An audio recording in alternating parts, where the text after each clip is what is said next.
prophecy update on the war in Israel. If you guys don't know who Mike Winger is, one of my favorite creators on YouTube. Really kind of an inspiration for me to get my channel off the ground because I'd never seen anyone use YouTube the way he did. And his latest video was actually an 11-hour upload about women in ministry, complementarian versus egalitarian versus hierarchical, very interesting things. And so here he is talking about the prophecy update on the war in Israel. So let me make sure this is nice and turned up, and we're going to jump right in. Is the war in Israel right now part of biblical prophecy? Point number one, I've been part of these circles for years that are always looking at current events and trying to figure out how they fit into biblical prophecies. Over the years, I became a bit jaded about this project. Mike Winger is a Calvary Chapel pastor. I love Calvary Chapel. I love Chuck Smith. I love the legacy they laid down. If you've seen Jesus Revolution, you know how big of a fan I am of Jesus Revolution, that whole movement. Mike Winger, however, is sober enough to acknowledge that in the 80s, there were some false predictions of Jesus coming back from Calvary Chapel, right? So you know that's solid when a Calvary Chapel can point that out. A Calvary Chapel pastor can point out Calvary Chapel themselves fumbling in this regard, right?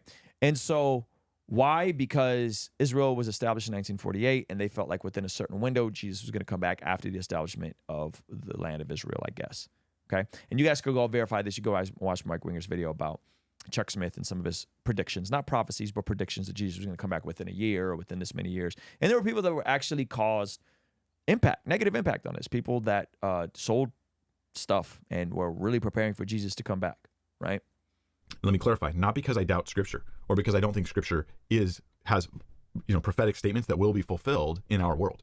Okay, yeah, I believe that. I'm premillennial, so I do. Now, I hold this a little loosely because I understand how easily I could be wrong about the fulfillment of future prophecy. Sure. So I hold it a little bit loosely, but I do think that there is going to be like this, the tribulation time. There's going to be a tribulation. There's going to be 1,000-year reign of Christ and all that. So those of you who are part of that camp, like I'm in that camp. I am pan-millennial. I think it'll all pan out in the end. I want the post-millennial position to be true. The world becomes more and more Christianized. Massive revival breaks out.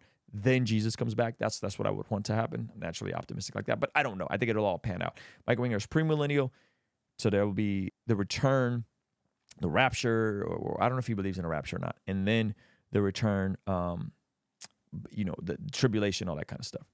Where I became a bit jaded was because I've paid attention. So from the 60s, and I wasn't even alive yet, but in the 60s, 70s, 80s, 90s, 2000s now, 2020s now, the fulfillments keep changing. And the people who are trying to tie current events into biblical prophecy, they keep changing their minds on who Gog and Magog are and exactly who this group is going to be and that group's going to be. And then they get into weird things like blood moons, which was a massive waste of time if you guys paid attention to that. You guys remember the blood moons thing, man? Oh, some of y'all jumped out the window with the blood moons thing. It was the blood moons, and then before that, it was the 2012 Mayan calendar. That wasn't really a Christian thing, but there's a lot of blood moon stuff. And then it was the Trump prophecies, and then it was the Trump will be like the trumpet in Revelation. The trumpet in Revelation, that's tied into Trump. A lot of goofy people jumped out the window with some of this nonsense. Then they get into things like, well, the Jewish calendar this year is this year in the Jewish calendar, and then this thing's happening, and oh, this is coming up, and then that must be what we read about in this passage in the Old Testament, in the prophecies. If you look at the track record, you realize that what Jesus said about prophecy is a good reminder. There will be wars and rumors of wars, and all these things will come to pass, but the end is not yet. I mean, you see that right now happening. Think about every time I turn on Breaking Points, anytime I turn on Breaking Points, I'm seeing, if this happens in Israel, and America's there, then Iran is going to attack, and then if Iran attacks, then Russia's going to attack, and then Iran and Russia, nuclear powers, and then we're going to have Armageddon, right? It's wars and rumors of wars. Right? And Jesus says, no, it's not yet.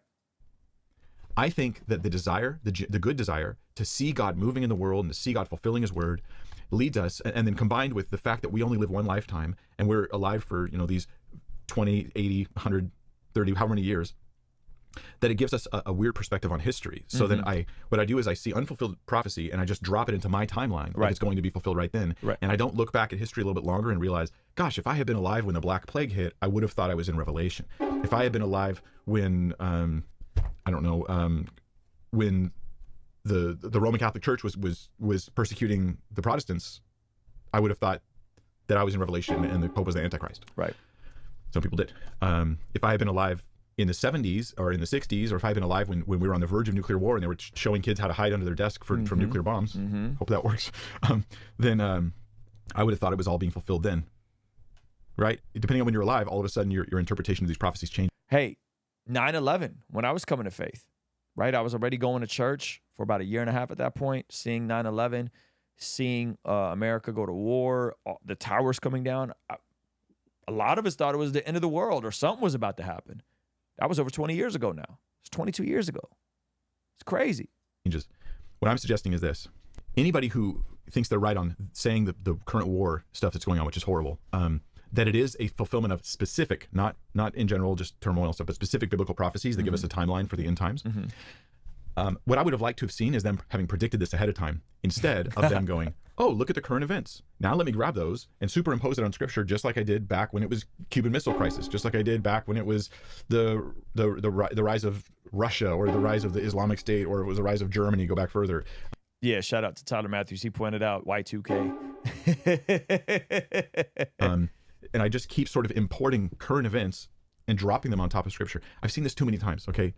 So what I'm saying is, I'm jaded, and I think I'm jaded in a good way, in a right way here on this particular topic. Is it possible? Yes, that these are fulfillment of specific prophecies, but you better show it to me in a way that is abundantly clear, and a way that wouldn't equally fit 20 years ago, 30 years ago, 80 years ago, 400 years ago. Otherwise, I'm going to think you're making the same mistake others have made. Jesus said there'd be wars, rumors of wars, there'd be all kinds of tumultuous stuff going on. It's fascinating to talk about. It's very interesting to talk about. And if you actually watch my video with my Palestinian pastor friend about the 6 signs that he talked about in Israel, all the stuff he talked about in terms of the temple being rebuilt and the red heifers, and like that stuff isn't nowhere near happening. Like there's still a ways to go. Like even if all those 6 signs are accurate, which scripturally speaking, there's a lot of stuff in there about the temple being rebuilt. This is not stuff that's going to happen. You see what's going on in Israel right now? You think they're going to let the Jews go on the Temple Mount and build their temple right now? You think the Muslims, the Arabs are going to let them go on the Temple Mount and build their temple? Come on, fam. And that we shouldn't keep flipping out about everything. We should have wisdom. Come on. And so I know of a pastor who made a successful YouTube channel doing these like fulfill prophecy things, prophecy update videos every week. And I watched a couple, and while the man he's a believer, he from all I know, he loves the Lord, but the man is a perfect example of the kind of reckless stuff that I've seen in the past. And I was just like, it's growing. He was getting tons of views and stuff like that. But what good are views if your views are wrong? So what good are views if your views are wrong? That's a bar point. I think that this is happening a lot, and it's going to keep increasing. It's only going to increase. I keep telling you guys this. I'm warning you. Right? It is 2023 right now. The 2,000-year mark of all the stuff we read about in the New Testament, it is right around the corner. So the people who are going to project prophecy into the next few years. 2033, that's going to be the next. That's going to be the next one. 2033. It's been 2,000 years since the crucifixion, resurrection of Jesus. Is going to just skyrocket. You're going to see it everywhere. In 2027, in 2028, in 2030, in 2032, in 2033. There's going to be so many predictions about end times and tribulation prophecy. Now, is it possible God will do that? Yeah. But the people who are trying to take things like, well, 1,000 years a day, and then the day's 1,000 years, and then the 7 days of creation are 7,000 years, and the 7,000 years, if you take a young Earth creationist view, and you get to and then the Jewish calendar, and then you adjust for daylight savings time, and then you've got like specific predictions for biblical events that we don't have in Scripture. That this is a huge mistake.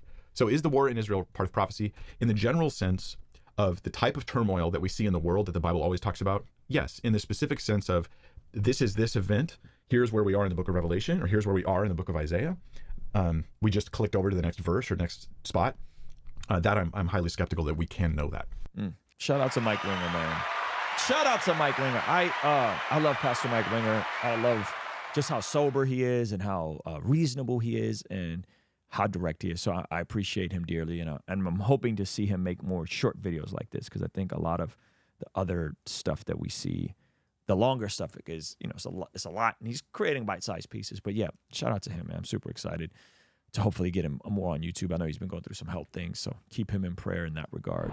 We see, according to the Bible, that prayer is extremely important in terms of us being transformed from the inside out when we get aligned with God's will. For the Christians watching this channel, I want you guys to implement these spiritual disciplines in your day-to-day life. And the only way I've been able to do this consistently is through writing down my prayers in a prayer journal that does a few things. One, it allows me to reflect and come to God humbly and ask Him to move on my behalf. And two, it allows me to document my prayers, which ultimately help me remember the very things that I was praying for and see the hand of God tangibly in my life when He answers them. So I would urge you, consider writing down your prayers. It could be in a blank notebook. It could even be on your phone. Or you could check out the one I personally designed and used from my own quiet time and spiritual discipline that I think will be a huge blessing. It's the exact structure and system that I've used for years to pray and be more consistent in my spiritual disciplines. You can pick yours up today by clicking the link in the pinned comment below. All right, I'll see you over there. Peace.